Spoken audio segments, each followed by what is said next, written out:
నమస్తే, welcome to hit TV. నేను మీ శ్వేత Gangadhar. AP రాష్ట్రానికి సంబంధించి అసలు ఏం జరుగుతుంది? ఒకవైపు గాంజా అడ్డాగా మారిపోతుందని కొందరు, మరోవైపు స్థానిక సంస్థల ఎన్నికలకు సంబంధించి మరి అదొక టాపిక్ గా మారింది.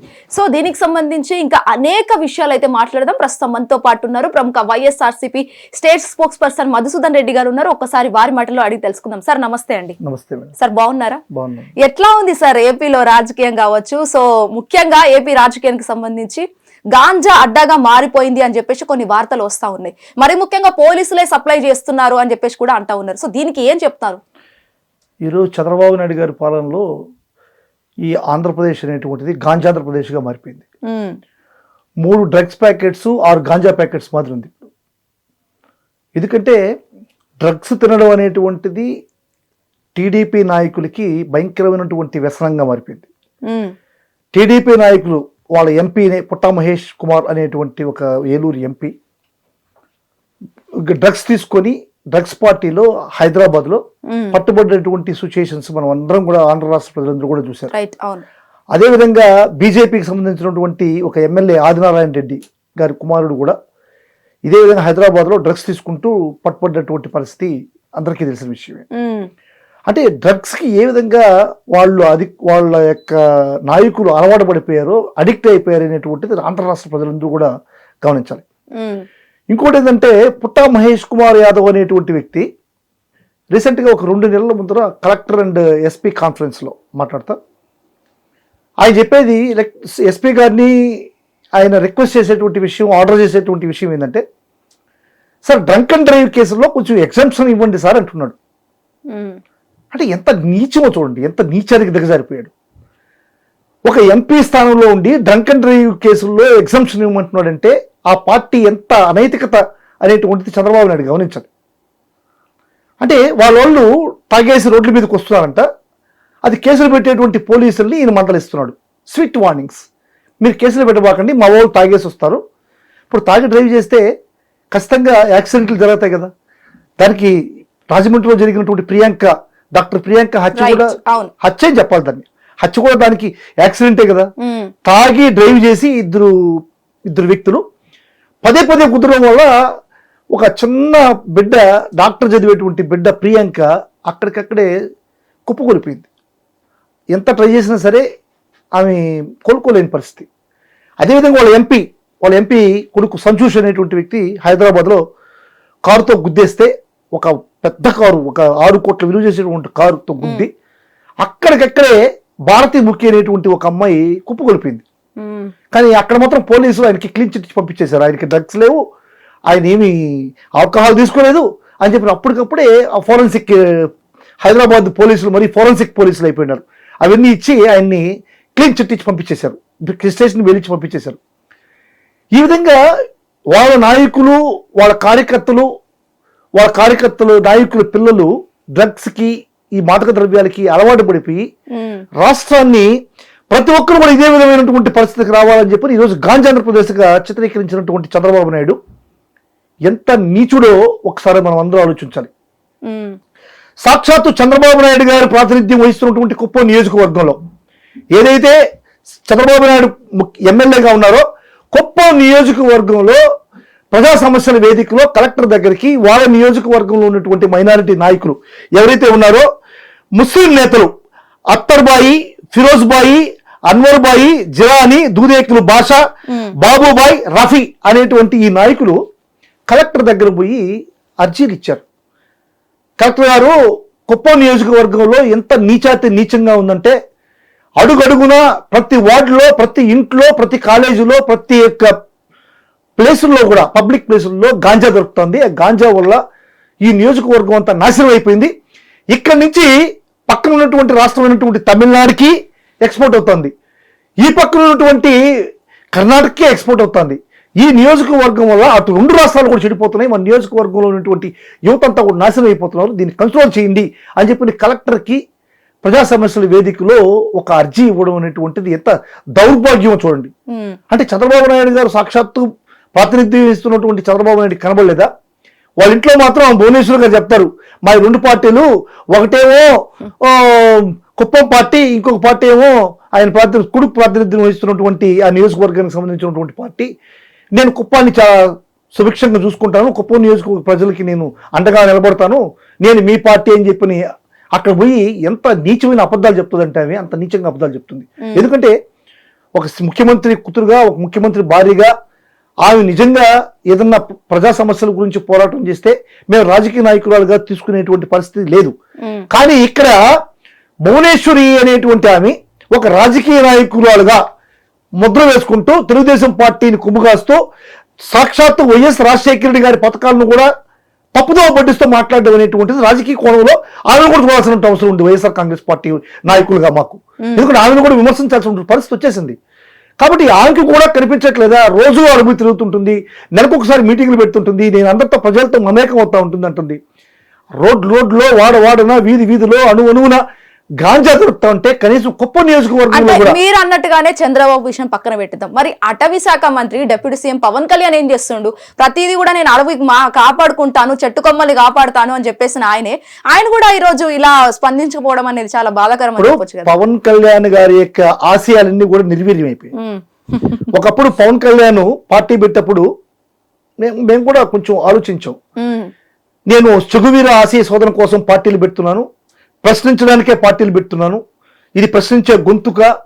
ఈవెన్ అమరావతి పైన కూడా ఆయన చాలా పెక్యులర్ కామెంట్స్ చేశాడు. అమరావతి అనేటువంటిది ఒక గేటెడ్ కమ్యూనిటీ, ఇది మహారాజుల రాజధాని, ధనికుల రాజధాని, అంటే పేదవాళ్ళు దాంట్లో ఎంట్రీ అయ్యేదానికి పాస్పోర్ట్ వీసా తీసుకోవాలా, ఈ రాజధానిని మేము వ్యతిరేకిస్తున్నాం, అక్రమంగా బలవంతపు భూసేకరణ నేను అపోజ్ చేస్తున్నాను అన్నటువంటి మాటలు వింటే నాకు ఒకసారి పవన్ కళ్యాణ్ అంటే ఒక యాంగిల్లో ఓకే గుడ్ అనిపించింది. కానీ అది ఎంతవరకు ఆయన దాన్ని ఆ ఆశయాన్ని ముందుకు తీసుకెళ్లాడు అనేటువంటిది ఆంధ్ర రాష్ట్ర ప్రజలు కూడా చూస్తున్నారు.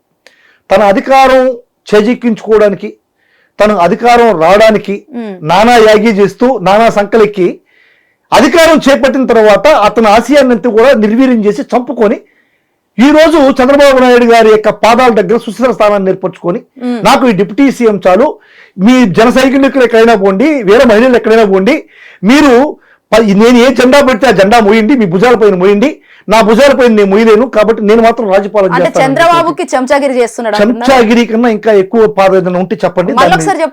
చెంచాగిరి కన్నా ఏదైనా ఎక్కువ మాట ఉంటే చెప్పండి, దాన్ని నేను యాక్సెప్ట్ చేస్తా. చెంచాగిరి అనేది కూడా చాలా తక్కువ. ఎందుకంటే ఆయన చెప్పిన మాటలు ఆ విధంగా ఉన్నాయి. ఈ రోజు వాటి గురించి ఏమైనా మాట్లాడుతున్నాడా? రాజధానిలో జరిగే అవకతవకల గురించి మాట్లాడుతున్నాడా? గాంజాన్ గురించి మాట్లాడుతున్నాడా? లేకుంటే మహిళల మీద అక్రమాలు జరుగుతున్నాయి వాటి గురించి మాట్లాడుతున్నాడా? మైనర్ బాలికల మీద అక్రమాలు జరుగుతున్నాయి ఆయన మాట్లాడుతున్నాడా? నేను ఒకటి ప్రశ్నిస్తున్నా, ఇది ఈ పవన్ కళ్యాణ్ గారిని ఒక మాట్లాడుతున్నా. మీరు 2017లో సుగాలి ప్రీతి అనేటువంటి ఒక మహిళ పైన ఈ తెలుగుదేశం కీచకులు చేసినటువంటి దౌర్భాగ్యం, నీచమైనటువంటి ప్రక్రియకి వ్యతిరేకంగా ఆ రోజు ఏం చెప్పారు మీరు? ఇప్పుడున్నటువంటి ప్రభుత్వాలన్నీ కూడా సహకరించట్లేదు, నేను అధికారం చేపడితే నా మొదటి సంతకం సుగాలి ప్రీతి అన్నారా? నేను ఆ తర్వాత ఇప్పుడు ఏమంటున్నారు? సుగాలి ప్రీతికి న్యాయం జరిగింది నా వల్ల అంటున్నారు. నీ బోడి న్యాయం ఎవరి వల్ల జరిగిందా? ఎక్కడ జరిగింది? సుగాలి ప్రీతి యొక్క ఆనవాళ్ళన్నీ కూడా అక్కడ ఉన్నటువంటి ఐడెంటిఫికేషన్ మార్క్స్ అన్ని కూడా తారుమారయ్యాయి అంటున్నాం. ఎవరు తారుమారు చేశారయ్యా? సుగాలి ప్రీతి ఇన్సిడెంట్ జరిగింది ఎప్పుడు? 2017లో. 2017లో సుగాలి ప్రీతి ఇన్సిడెంట్ జరిగినప్పుడు ఆ రోజునటువంటి ప్రభుత్వం ఎవరు? తెలుగుదేశం ప్రభుత్వం, సాక్షాత్తు ముఖ్యమంత్రి చంద్రబాబు నాయుడు. తారుమారు చేసి ఉంటే ఎవరు తారుమారు చేసి ఉండాలి? చంద్రబాబు తారుమారు చేసి ఉండాలి. జగన్మోహన్ రెడ్డి గారికి దానికి ఏం సంబంధం? జగన్మోహన్ రెడ్డి గారు ముఖ్యమంత్రి అయిన తర్వాత నేను సుగాలి ప్రీతికి ఆయన సహాయం చేశాడు అన్న కానీ ఒక మహిళ, ఒక మైనర్ బిడ్డకి జరిగిన అన్యాయానికి ప్రభుత్వ పరంగా న్యాయంగా ఏ సహాయాలు చేయాలో అవన్నీ కూడా చిత్తశుద్ధితో జగన్మోహన్ రెడ్డి గారు చేశారు. 5 ఎకరాలు వ్యవసాయ భూమి ఇవ్వడం కానీ, 5 సెంట్లు ఇంటికి స్థలం ఇవ్వడం కానీ, వాళ్ళ ఇంట్లో ఒక ఉద్యోగం ఇవ్వడం కానీ, 8 లక్షల రూపాయలు ప్రభుత్వం నుంచి నిధులు ఇవ్వడం కానీ, ఇవన్నీ కూడా జగన్మోహన్ రెడ్డి గారు వాళ్ళకి ప్రజాస్వామ్యబద్ధంగా, అంబేద్కర్ రాసినటువంటి రాజ్యాంగబద్ధంగా వాళ్ళకి రావాల్సినటువంటి వాళ్ళ సహజమైనటువంటి వాళ్ళ హక్కుని జగన్మోహన్ రెడ్డి గారు కల్పించాడు. నేను జగన్మోహన్ రెడ్డి గారు సాయం చేశారండి. కూటమి ప్రభుత్వంలో గాంజాకు సంబంధించి ఇంత మాట్లాడుతున్నారు, మరి మీ వైసీపీ ప్రభుత్వంలో ఉన్నప్పుడు ఇలాంటివి జరగలేదు అనుకోవచ్చా? ఇలాంటివి కూడా జరిగాయి కదా. మీరు చాలా చాలా మంచి ప్రశ్న అడిగారు. మా గవర్నమెంట్లో 2019 నుంచి 24 మధ్యలో జగన్మోహన్ రెడ్డి గారు గాంజాకి మీద పెట్టినటువంటి ఒక ఉక్కు పాదం అంతవరకు కూడా ఏ ప్రభుత్వాలు కూడా ఏ రాష్ట్రంలో కూడా చేయనటువంటి ఒక ప్రక్రియ జగన్మోహన్ రెడ్డి గారు చేశారు. సాక్షాత్తు పార్లమెంట్లోనే కేంద్ర ప్రభుత్వం ప్రకటించింది జగన్మోహన్ రెడ్డి గారు చేసినటువంటి ఆపరేషన్ పరివర్తన అనేటువంటి కార్యక్రమాన్ని. దానికి వచ్చినటువంటి సక్సెస్ ని పార్లమెంట్లో కేంద్ర ప్రభుత్వం ఒక నివేదిక ఇచ్చింది. మేమంతా కూడా వచ్చి చూడాలా, వచ్చి చూశారు కూడా. పార్లమెంట్ కమిటీ వచ్చి జగన్మోహన్ రెడ్డి గారు పెట్టినటువంటి ఆపరేషన్ పరివర్తన చూసి భేష్, జగన్మోహన్ రెడ్డి గారు గాంజా పైన చేసినటువంటి పనులన్నీ కూడా చాలా చిత్తశుద్ధితో నీతి నిజాయితీగా చాలా బాగున్నాయి, వీటిని భారతదేశం అంతా కూడా ఇంప్లిమెంట్ చేయాల్సినటువంటి అవసరం ఉంది అని చెప్పని సాక్షాత్ పార్లమెంట్ కమిటీ చెప్పింది. మేము వైఎస్ఆర్ కాంగ్రెస్ పార్టీ కాదు. ఈ పార్లమెంట్ కమిటీలో భాగంగా జగన్మోహన్ రెడ్డి గారు చేసింది ఏంటి, 2021లో 7,375 ఎకరాలని గాంజా సాగుని నిర్వీర్యం చేశాడు 21లో. అదేవిధంగా 22లో 7,504 ఎకరాలు గాంజా సాగుని నిర్వీర్యం చేశాడు ఈ ఆపరేషన్ పరివర్తనలో భాగంగా. అదేవిధంగా 1,93,000 కేజీ గాంజాని 2022లో దాన్ని నిర్వీర్యం చేసింది జగన్మోహన్ రెడ్డి గారు. వాటితో కూడా 133 కేజీల ఆశీష్ ఆయిల్ను కూడా నిర్వీర్యం చేశాడు. ఇది జగన్మోహన్ రెడ్డి గారికి గాంజానికి వ్యతిరేకంగా పోరాటం పైనటువంటి చిత్తశుద్ధి. ఈ రోజు అటువంటి పరిస్థితి చంద్రబాబు నాయుడు ప్రభుత్వంలో ఏదన్నా ఉందా? మీ నాయకులు ఇది గాంజా అక్రమ రవాణా అని చెప్పడం కన్నా కానీ ఇది గాంజా అనుచరుల రవాణా అని చెప్పడం అనేటువంటిది శుద్ధమైనటువంటి మాట. అక్రమ రవాణా కాదు, ఇది చంద్రబాబు నాయుడు గారి అనుచరుల రవాణా గాంజా. వాళ్ళకి తెలుగుదేశం నాయకులకి తెలుగుదేశం కార్యకర్తలకి ఇది ఒక ఆదాయ వనరు. ఇది నేను చెప్పేది కాదు, సాక్షాత్తు కొలిక్పూడి శ్రీనివాస్ వాళ్ళ ఎమ్మెల్యే చేసినటువంటి కామెంట్స్. ఏదైతే విజయవాడ ఎంపీ కేసిరెడ్డి చిన్ని ఉన్నారో ఆ చిన్ని గారికి దీని మెయిన్ ఆదాయ వనరు ఏదంటే గాంజా పేకాట ఆడాడు. నా మీద మళ్ళీ మీరు కేసులు పెట్టద్దండి, నేను చెప్పింది కాదు ఇది. సాక్షాత్ కులికిపూడి శ్రీనివాసరావు గారు చెప్పిన కామెంట్స్ నేను ఈరోజు మీ ద్వారా గుర్తు చేస్తున్నా. దీనికి ఇంత పకడ్బందీగా వీళ్ళు గాంజాను తరలిస్తున్నారు అనేటువంటిది మొన్న రీసెంట్ గా ఒక విషయాన్ని మనం బయటపడింది. అద్దంకి దగ్గర 2 పోలీస్ ఎస్ఐలు ట్రావెల్ చేస్తూ ఒక బైక్ను గుద్దడం వల్ల అక్కడ ఉన్నటువంటి లోకల్ గా ఉన్నటువంటి ప్రజలు ఆ కారును పట్టుకొని డిక్కీ ఓపెన్ చేస్తే దాంట్లో కేజీల కొద్దీ గాంజా ఉంది. 2 ఎస్ఐలు దాంట్లో ట్రావెల్ చేస్తున్నారు. దీని గురించి ఎస్పీ గారు చెప్తారు, సిఐ గారు చెప్తారు, వివిధ రకాల్లో వివిధ కోణాల్లో చెప్తారు. సిఐ చెప్తాడు, అక్కడికి వచ్చి ఏం చెప్తాడు, ఎవరైనా దీని గురించి మాట్లాడితే, దీని గురించి కానీ ఫోటోలు తీస్తే, దీని గురించి వీడియో తీస్తే మిమ్మల్ని తీసుకుని బొక్కలు వేస్తా, కేసులు పెడతా అంటాడు. ఏ దుర్మార్గుడు, ఏం సిఐ అసలు మనిషి అతను? ఎవరు చేసినా తప్పు, పోలీసులు చేస్తే తప్పు లేదా? పోలీసులు సాక్షాత్తు వాళ్ళు ప్రయాణించేటువంటి వాహనంలో కేజీల కొద్ది గంజాయి పట్టుబడితే అది ప్రజలు పట్టుకుని వీడియో చేసే ప్రజల్ని శిక్షిస్తాడా? వాళ్ళ పైన కేసులు పెడతాడా? డిఎస్పీ చెప్తాడు, ఎస్పీ చెప్తాడు. ఎస్పీ ఏం చెప్తాడు, 2 ఎస్ఐలు పోతున్నారంట, ఒక వ్యక్తి గాంజా మూటతో ఒక బైక్ పైన ఉన్నాడంట, వీళ్ళు చూసి గాంజా మూటను పాడేసి పరిగెత్తారంట. అతను పరిగెత్తారంట, సినిమా స్క్రిప్ట్ పరిగెత్తారంట. అసలు వీళ్ళు ప్రయాణించేది ఒక ప్రైవేట్ వాహనం, పోలీసు జీబో, పోలీసు మార్కులో ఉండేటువంటి వెహికల్ కాదు. ఆ అడ్డంకి రూట్ లో కొన్ని వేల వాహనాలు ప్రయాణిస్తుంటాయి. ఇది పోలీసు వాహనంగా గుర్తించి బైక్ మీద ఉన్నటువంటి వ్యక్తి గాంజాను వదిలేసి బైక్ తో పారిపోయాడు అనేటువంటిది సినిమాటిక్ డ్రామాటిక్ స్క్రిప్ట్ కాదు. అది ఒక ఎస్పీ, ఒక ఐపీఎస్ ఆఫీసర్ చెప్పేటువంటి మాట అదే. సరే ఓకే, పారిపోయాడు. ఆయన్ని పట్టుకోవడానికి 2 ఎస్ఐలు ఎంతో చాకచక్యంగా ప్రయత్నించారు, ఆయన తప్పించుకుని వెళ్ళిపోయాడు. ఆ గాంజాను తీసుకొచ్చి వీళ్ళు వేసుకొని వీళ్ళు ప్రయాణిస్తున్నారు అనమాట. ఇది ఆయన చేసిన స్క్రిప్ట్. ఓకే, నేను ఎస్ఐ గారిని ఏకీభవిస్తున్నా, ఎస్పీ గారిని ఏకీభవిస్తున్నా.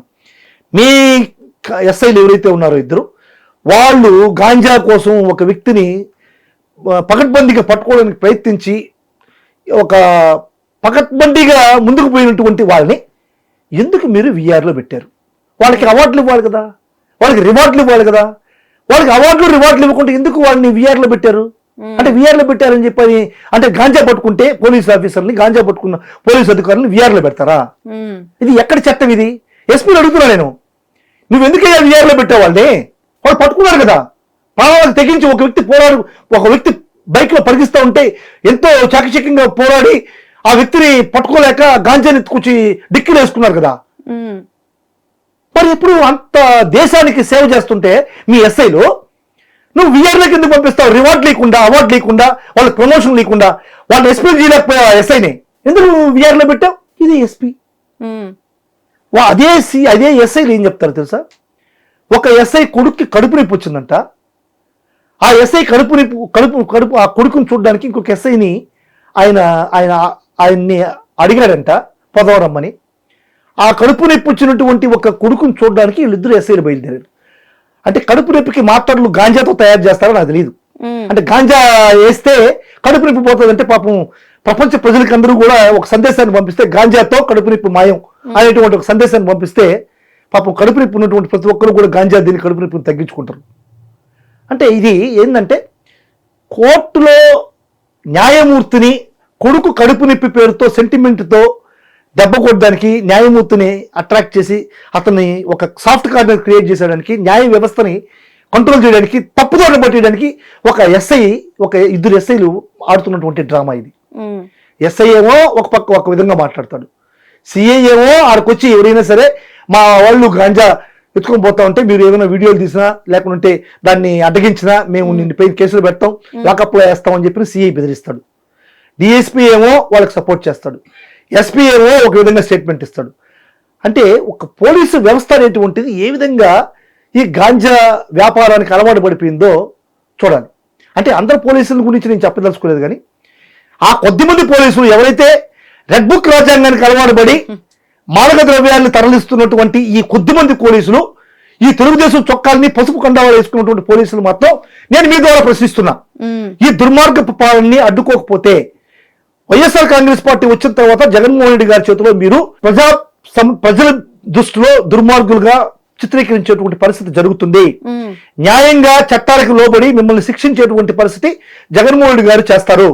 మీరు కూడా చట్టాలకు లోబడి న్యాయ వ్యవస్థకు లోబడి శిక్షణ అనుభవించాల్సిన పరిస్థితి వస్తుంది అని చెప్పి మీ ద్వారా తెలియజేస్తుంది. హిట్ టీవీ యాప్, ఇందులో short news, live news, entertainment shows, movies, digital magazines తో పాటు మీ జిల్లా వార్తలను కూడా ఫ్రీగా చూడొచ్చు. ఇంకెందుకు ఆలస్యం, వెంటనే హిట్ టీవీ యాప్ ని డౌన్లోడ్ చేసుకుని ఫ్రీగా ఎంటర్టైన్మెంట్ పొందండి. Hit TV app. Hit TV app. Please download hit TV app. Hit TV app ని ఫ్రీగా డౌన్లోడ్ చేసుకుని ఎంజాయ్ చేయండి. మీకు నచ్చిన ఎంటర్టైన్మెంట్ కోసం హిట్ టీవీ యాప్ ని ఫ్రీగా డౌన్లోడ్ చేసుకుని ఎంజాయ్ చేయండి. హిట్ టీవీ యాప్ ని డౌన్లోడ్ చేసుకుని ఆస్వాదించండి, ఆశీర్వదించండి. ఇంతమంది సెలబ్రిటీలు హిట్ టీవీ యాప్ ని డౌన్లోడ్ చేసుకోండి అని చెప్తున్నారంటే ఎంత మంచి యాప్ ఆలోచించండి. అమెరికా అమెరికా అమెరికా అమెరికాలో చదవాలనుకునే వాళ్ళకి విశ్వసనీయమైన పేరు మన శౌర్య కన్సల్టెన్సీ. UK లో 1 year masters. UK లో 1 year masters. 2 years work permit up to 5 years visa. Contact Saurya Consultancy. Contact 89851 89851.